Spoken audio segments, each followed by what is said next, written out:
Why be ordinary when you can be flamboyant? Wancheka Radio. Be flamboyant.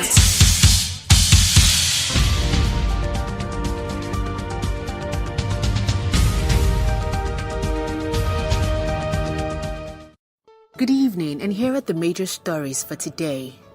The Lagos State chapter of the All Progressives Congress has set up a 7-man committee to screen aspirants for the October 4 State Assembly primary. State chairman of the party, Tunde Balogun, today inaugurated the committee, which includes former Deputy Governor of the state, Femi Pedro, Commissioner for Health, Jide Idris, a chieftain, Wale Oshun, a member of the party's Governor's Advisory Council, Abayomi Fini, and Moshood Salvador, former chairman of the People's Democratic Party, who joined the APC officially last Saturday. Speaking to newsmen after the closed-door inauguration, Balogun said the committee, which would begin work on Wednesday and finish on Friday, is to ensure that aspirants meet the requirements to contest in the primary. President Muhammadu Buhari has urged residents of Osun State not to allow the quote dark days return. The president charged the residents of the state to come out in mass and vote during the governorship election slated for September 22. He said Nigeria must be free of corrupt and selfish leaders, while promising that the children of all Nigerians will get quality infrastructure, education, healthcare, and job opportunities. The president made the comments this Tuesday during the All Progressives Congress rally in Osogbo, the Osun State capital, to converse support for the candidate of the APC, Boyega Oyetola, ahead of this Saturday's governorship election. The Sultan of Sokoto, Sa'ad Abubakar III, and President of the Christian Association of Nigeria, Samson Ayokunle, have signed a peace pact to ensure peaceful atmosphere before, during, and after the 2019 general elections.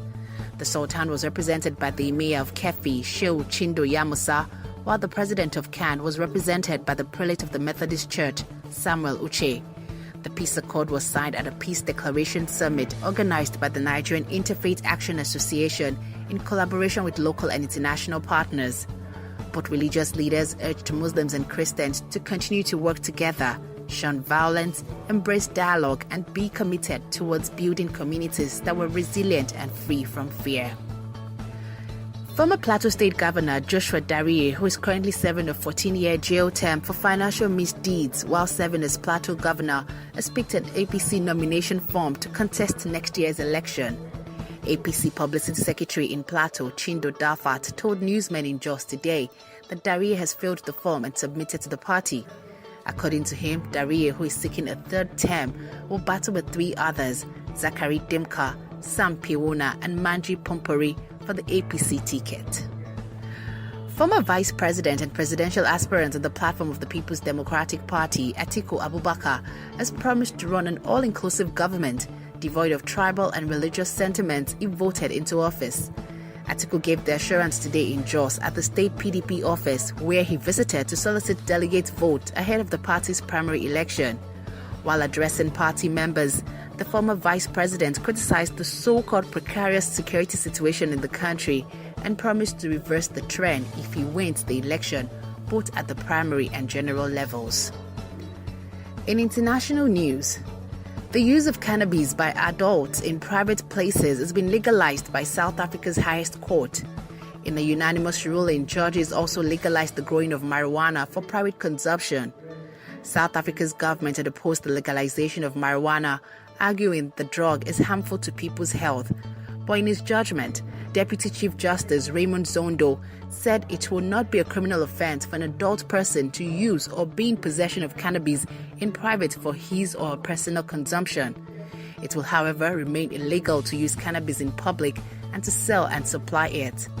The government has yet to comment on the ruling, which is binding, but the Cannabis Development Council of South Africa has welcomed the ruling and called on the government to drop charges against people found in possession of the drug. Israel has accused Syria for the deaths of 15 Russian aircrew shot down by Syrian forces after Israel launched an air raid on the city of Latakia. Israel has expressed sorrow for the deaths but blamed extensive and inaccurate Syrian anti-aircraft fire. The II-20 plane was downed over the Mediterranean Sea on Monday evening. Russia initially blamed irresponsible Israeli actions, but President Vladimir Putin said today that it was a chain of tragic accidental circumstances. And China has hit back at U.S. President Donald Trump by imposing new tariffs on $60 billion of American goods.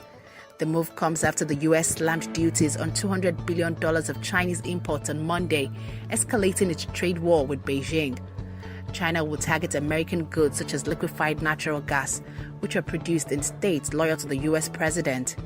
Meanwhile, President Trump has warned Beijing against seeking to influence the upcoming U.S. midterm elections, stressing that there will be great and fast economic retaliation against China if American farmers, ranchers, and/or industrial workers are targeted. In business, the Central Bank of Nigeria and the Bureau of Public Enterprises today signed the instrument for the sale of 21% of the federal government's interest in the Nigeria Security Printing and Minting Company. The instrument, which was signed by the CBN Governor Godwin Emefiele and the Director General of the Bureau of Public Enterprises Alex Oko, transferred 12.4 billion naira of federal government shares in the company to the Central Bank of Nigeria. Speaking at the ceremony, Vice President Yemi Osinbajo, who is the chairman of the National Council on Privatization, said the idea behind divesting 21% public interest in the Nigerian Security Printing and Minting Company is to synergize public and private sector resources, especially in complex projects that require cutting-edge technology. In his remarks, CBN Governor Godwin Emefiele said both parties intend to embark on aggressive marketing to see to it that the company not only produces for itself, but also produces for other import stakeholders that may require its services in the area of currency printing. In entertainment, Claire Foy, Tandy Newton, and Charlie Brooker were among the British winners at the 70th Primetime Emmy Awards. Foy won the Best Actress in a Drama Series for her role as Queen Elizabeth II in Netflix's royal epic The Crown. Welsh actor Matthew Rice also took home one of the night's big prizes, Best Leading Actor in a Drama Series. Games of Thrones won 2 prizes, Best Drama Series and Supporting Actor for Peter Dinklage, while The Marvelous Mrs. Maisel scooped 5 comedy awards. However, 2 hotly tipped shows, Atlanta and The Handmaid's Tale, failed to replicate their successes from last year and went home empty-handed. Elizabeth Moss had been the pre-show favorite to win Best Drama Actress for the 2nd season of The Handmaid's Tale, but lost out to Foy, who described her time on The Crown as the most extraordinary 2.5 years of her life. In sports, Liverpool coach Jurgen Klopp says he doesn't expect his team to have been traumatized too heavily by the defeat to Real Madrid last year as Liverpool begins the new campaign tonight. Liverpool may feel they had been too touched for the very first time by the Champions League when they line up at Anfield, analysts say. The Red host Paris Saint-Germain at Anfield this week for the first European game since losing 3-1 to Real Madrid in the final in Kiev last season. Liverpool fans are hoping to make it through the wilderness and reach the showpiece game again as they begin with a group also consisting of Napoli and Red Star. And Juventus forward Douglas Costa has been hit with a 4-match ban after spitting at Federico Di Francesco during a Serie A clash with Sassuolo. The Brazil international has been stung by Serie A authorities following his red card during an Italian top-flight fixture on Sunday. Juve was second from securing a 2-1 victory when their South American forward was sent from the field. Costa will play no part in trying to keep them there until late October, with fixtures against Frosinone, Bologna, Napoli and Udinese set to be sat out. Those are the major stories for today. I am Binta Bhadmus.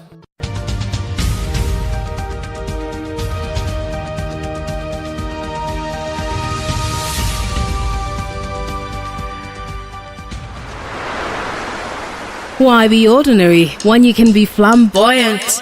One Checker Radio. Be flamboyant.